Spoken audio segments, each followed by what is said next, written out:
आज अमित शाह ने कहा 2 मई को दीदी की विदाई तय है, बनने जा रही है बीजेपी की सरकार। आइए देखते हैं पूरी खबर। केंद्रीय गृह मंत्री अमित शाह ने मंगलवार को कहा कि 2 मई को दीदी की विदाई तय है। 200 से अधिक सीटों के साथ बीजेपी की सरकार बनने जा रही है। विधाननगर में चुनावी सभा को संबोधित करते हुए अमित शाह ने कहा है कि मैं पूरा बंगाल घूम कर आया हूं। 2 मई को दीदी की विदाई बंगाल के लोगों ने तय कर ली है। 2 मई से सोनार बांग्ला की नई शुरुआत होने जा रही है। शाह ने कहा है कि बड़ी आशाओं के साथ दीदी को लोगों ने बंगाल की कमान सौंपी थी। 2 मई से असली परिवर्तन की शुरुआत होने वाली है। असली परिवर्तन का मतलब बंगाल को सुरक्षित रखना। असली परिवर्तन का मतलब एक भी माँ बहन की सुरक्षा इधर उधर न हो। असली परिवर्तन का मतलब बंगाल की राजधानी कोलकाता को मजबूत करना। अब एक बात बताइए भैया, 14 अप्रैल को नया साल है। नए साल के तुरंत बाद 2 मई को काउंटिंग होने वाली है। एक और नया साल शुरू होने वाला है और 2 मई से सोनार बांग्ला की नई शुरुआत होने वाली है। मैं आपको कहता हूं कि 2 मई से असली परिवर्तन की शुरुआत बंगाल में होने वाली है। असली परिवर्तन क्या मतलब है? असली परिवर्तन का मतलब है बंगाल को सुरक्षित बनाना। असली परिवर्तन का मतलब है बंगाल की संस्कृति को पुनर्जीवित करके फिर से एक बार वैभवशाली स्थान पर पहुंचाना। असली परिवर्तन का मतलब है पूरे बंगाल के अंदर एक भी मां बहन की सुरक्षा इधर उधर न हो, ऐसी चौक चौबंद व्यवस्था करना।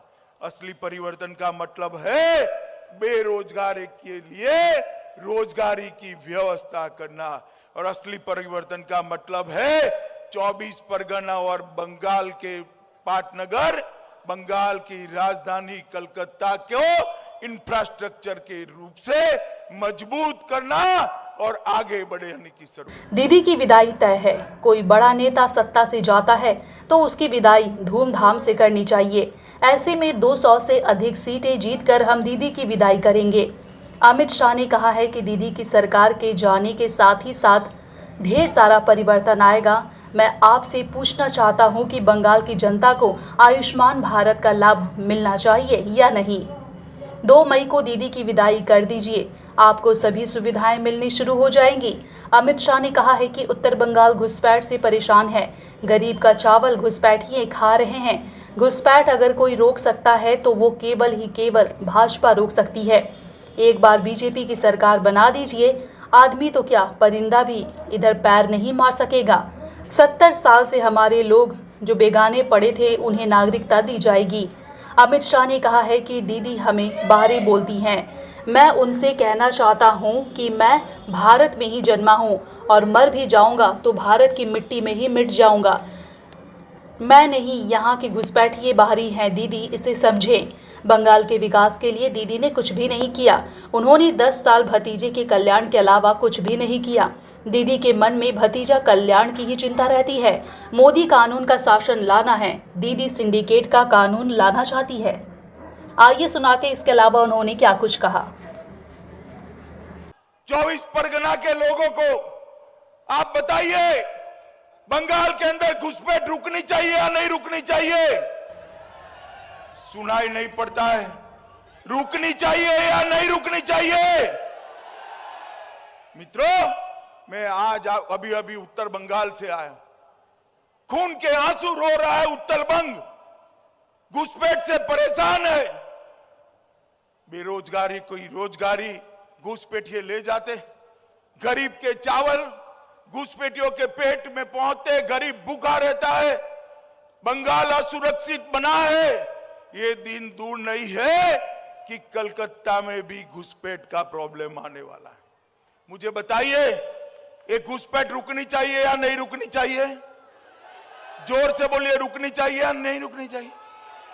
क्या कम्युनिस्ट रोक सकते हैं? कांग्रेस रोक सकती है? दीदी रोक सकती है? वो तीनों को इसमें अपनी वोट बैंक नजर आती है, वोट बैंक। मित्रों, घुसपैठ अगर कोई रोक सकता है तो केवल और केवल भारतीय जनता पार्टी की सरकार रोक सकती। और मैं आपको बताता हूं, एक बार भाजपा सरकार बना दीजिए, आदमी तो छोड़ दीजिए, सरहद के उस पार से परिंदा भी पैर नहीं मार पाएगा। मित्रों, परिंदा भी पैर नहीं। मित्रों, हमने तय किया है कि हम जितने भी शरणार्थी आए हैं, चाहे वो नाम शूद्र हो, चाहे मतवा समाज के हो, चाहे कोई भी समाज के हो, शरणार्थी जितने भी आए हैं, ये सबको सिटीजनशिप अमेंडमेंट एक्ट से हम नागरिकता देने वाले हैं। आप मुझे बताओ, 70 साल से जो हमारे ही लोग इस देश में बेगाने होकर पड़े हैं, उनको नागरिकता मिलनी चाहिए या नहीं मिलनी चाहिए? मिलनी चाहिए या नहीं मिलनी चाहिए? दीदी, जितना विरोध होता है कर लो, 2 मई के बाद भाजपा सरकार बनेगी और ये सारे शरणार्थियों को नागरिकता देने का काम हम करने वाले हैं। मित्रों, अभी अभी दीदी को बहुत, आप दीदी के भाषण सुनिएगा, 2 ही चीज कहती है, सीएपीएफ के लिए बोलेगी और बाहरी बाहरी बाहरी बोलेगी। दीदी, मैं तो बाहरी नहीं हूं, मैं भारत में ही जन्मा हूं और जब मर जाऊंगा मेरा शरीर भारत में ही मिट्टी हो जाएगा, भारत में ही राख होगा। एक लंबा समय आपने कांग्रेस को राज करने का मौका दिया है। 1947 से 77 तक दिया है या नहीं दिया है? भाई जरा जोर से बोलो, दिया है या नहीं दिया है? 77 से 2011 तक कम्युनिस्टों को दिया या नहीं दिया?